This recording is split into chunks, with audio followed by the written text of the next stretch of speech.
everybody, and welcome back. Happy Wednesday. Gerald here with your weather forecast. Hope you're having a wonderful day, and you may notice something different with today's video. As you can see, I have a webcam now functioning, so hopefully you enjoy that, because I like to talk a lot with my hands, and I felt like that was something that was kind of missing from the videos.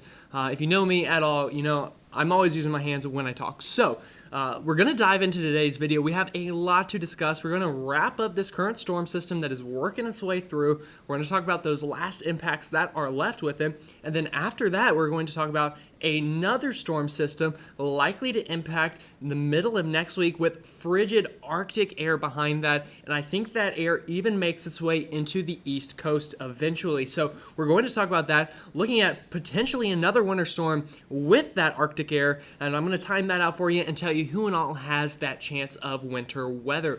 So if you're new here, I'd love you to subscribe and like the video and share it with your friends so they are up to date with the latest changing weather here that we have going into the end of January and the start of February. With that all set, let's go ahead and dive right into it here. So looking at our current radar here, you can see we have a lot of rain ongoing right now here across the eastern half of the country. You can kind of see the shrimp shape here with this storm, indicating the strength that it has with it. So we still have some of that rain ongoing here into the southeast. We've had a very rainy day here in Charlotte. In fact, you might be able to see behind me out this window, still very cloudy, gray, and dreary here. But we also have some snow ongoing with this system, especially up here into sections of the northeast. So up here in upstate New York, Vermont, Maine, New Hampshire, still seeing some of that snow, as well as some snow here on the back end of this system here into sections of Michigan, Wisconsin, Chicago, Gary, Indiana, seeing some of that snow currently. But as we get into tonight, I do expect this line of unsettled weather to work its way off the Atlantic seaboard and bring a much nicer Thursday in store for most of us, with a couple people still holding on to some backside moisture tomorrow. So looking at our satellite here, you can see this storm very well on satellite. You can see these storms firing up here into the southeast and mid-Atlantic, as well as that snow breaking out here into the interior northeast. So taking a look at our current hazards here, still a very colorful map here for us in the east, especially up here into the northeast, where we see those winter storm warnings, winter weather advisories still ongoing, and even some wind advisories here on the back end of this system as it's pulling away, continuing to kick up some of those strong wind gusts for us here, especially into sections of eastern Kentucky and Tennessee, as well as the mountains of North Carolina. So we're going to time out the rest of the system. We'll start here in the mid-Atlantic and southeast. As we get into tonight, still seeing some of that rain holding on, but I think as we get further into the overnight, this should improve, especially for areas in kind of the western part of the mid-Atlantic here into the mountains, upstate South Carolina, into sections of Virginia and Georgia. You can see that as we get into tonight, this is going into about midnight tonight. You can see that precipitation finally working its way offshore, especially here into the southeast and mid-Atlantic. Northeast, we'll talk about you next. But another thing I want you to know here on the back side of this are these light snow showers and snow squalls trying to work their way down through the Tennessee and Ohio river valleys on the back side of this. So I expect some northwest flow tomorrow into the higher terrains of those western-facing slopes into the mountains of North Carolina and the Virginias. So we'll look out for that tomorrow. I'll show you those snow totals here in a second. But as we get into tomorrow afternoon here, you can see that northwest flow really kicks up here into sections of Appalachia. It'd be better if I could draw arrows a little bit better, but you get the point. Some of that snow here on the backside, and even into sections of Indiana and Ohio, getting in on some of that lake effect snow enhanced by this system. So snow to come here. Again, you see that northwest flow here into the mountains, especially I think the northern sections of North Carolina, in and around Boone, into those higher peaks up there, and then here into the higher terrain of the Virginias, as well as up into Pennsylvania, still having a pretty hefty amount of snow left here, 1 to 3 inches, pretty likely with some of these snow squalls, and then maybe some places getting up to a dusting of snow here on the backside of this into sections of Kentucky, Tennessee, and then, of course, some lake effect snow still left over for our friends up into Indiana and Ohio with this system. So, switching gears here to the northeast. For a lot of us in the northeast, this is really just now ramping up. You'll see that snow beginning to work in here into upstate New York, Vermont, New Hampshire, and Maine into the overnight. as well as some rain still holding on for areas further south into New York City, Philadelphia, Newark, New Jersey, down towards Baltimore and D.C. But as we get further into the overnight, this is for about midnight tonight, you can see that heavy precipitation begins to move here into New England, especially up into Maine, Vermont, New Hampshire, seeing that heavy snow, and then heavy rain for us here into Boston, down through Rhode Island, Connecticut, Long Island, also seeing that heavy rain late tonight. And then as we get into tomorrow morning, much drier conditions here along I-95 from Philly up through Boston, but still some precipitation hanging on there into Maine as well as upstate New York with that back-end lake effect snow. So as we get into tomorrow afternoon, though, a much nicer day here for us in the Northeast. Again, watching for that back-end snow, though.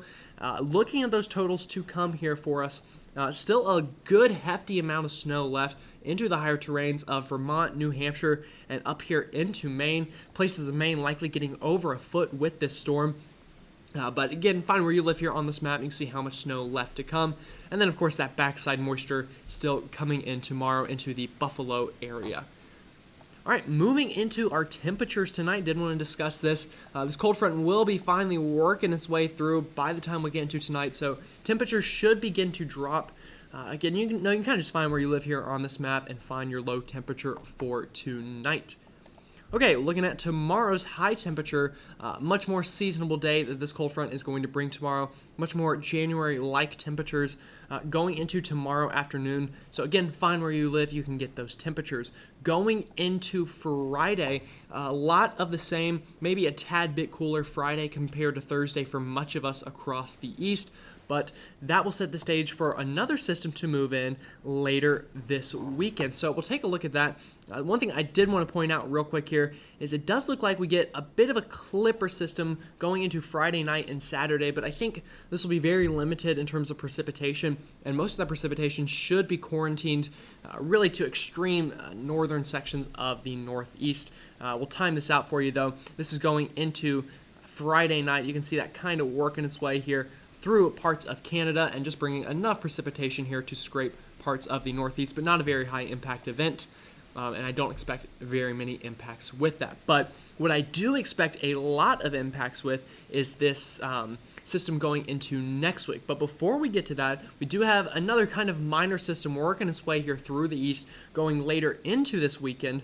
So you can see that here, likely some rain here into the southeast and the kind of sections of the Ohio and Tennessee river valleys. So a lot of what we've already seen really so far this winter with rain moving back in here. So likely a rainy Sunday for a lot of us in the southeast. And then that precipitation continues to move up into the northeast with maybe some snow showers there into the northeast, especially the interior northeast, going into early next week into Monday and Tuesday. But the big story here is what you see going on right here into the southern plains, and this will likely start into the first half of next week, so I'm talking about Tuesday, Wednesday time frame. And let me go ahead and set the stage for you with this next system and why I think this one will be so impactful for so many of us.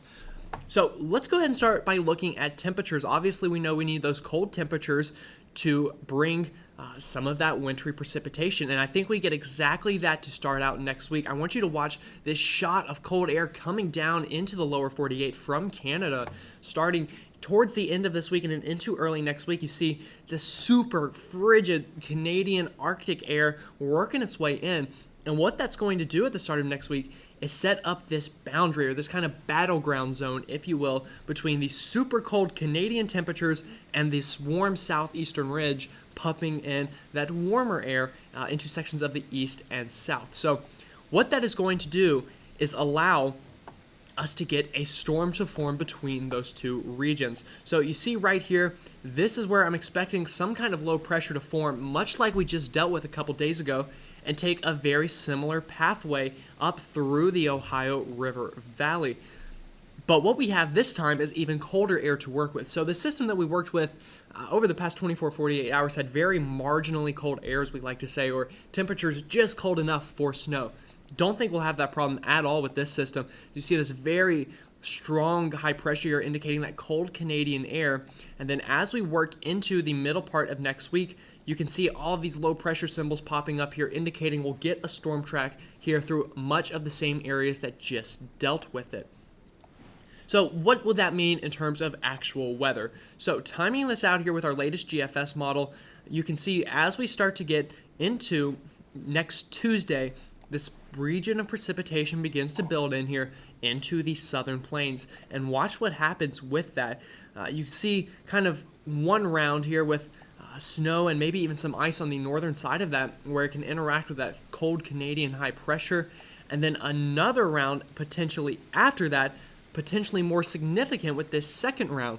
So as we could have multiple rounds of low pressure here working its way through this region, and I think we'll have a big ice problem with this system going into the middle of next week. We had a lot of snow with this past system. I think this one won't be quite that easy on us. We'll have snow, but I'm really worried about this kind of battleground ice setup that we could potentially be dealing with this next system. And then, we'll see what it does after that. Don't want to get too far ahead of myself. So that's the GFS. Let's take a look at the Euro as well. So again, the Euro agrees going into the start of next week, this area of precipitation interacting with that cold Canadian air and high pressure. And what that means is likely a very important and impactful icing and snow event for a lot of the same areas that just got it.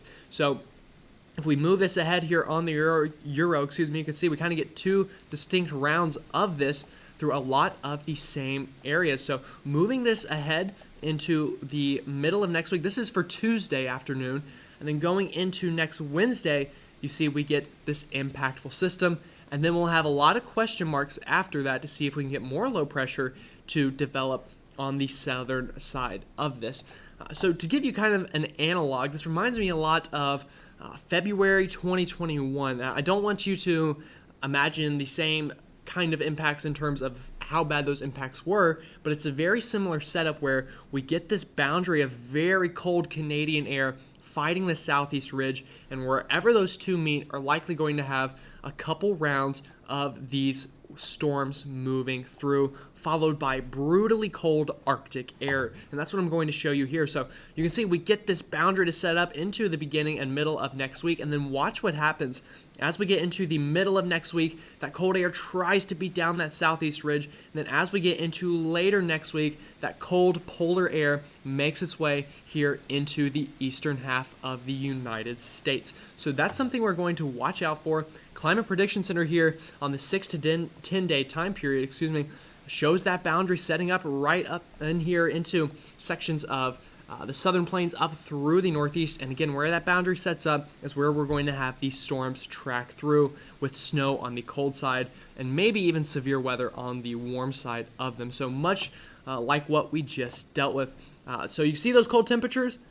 That combined with this green means above average precipitation, and that's why I think we'll have those icing problems. Going further out into time, past that into early February, you can see that cold air continues to try to work its way southeast and beat back that southeast ridge, and continuing some of that above average precipitation into the east coast. So we're likely going to get multiple rounds of storms here, and they could impact a wide array of the country over the next 10 days or so. So again, make sure that you're staying up to date here. And if you liked the video, let me know. And if you like the webcam as well, let me know. I think it's pretty cool. I think it's fun. Again, I like to talk with my hands, so I think it's pretty cool to have. But other than that, I hope you have a wonderful rest of your day, and I will see you all tomorrow.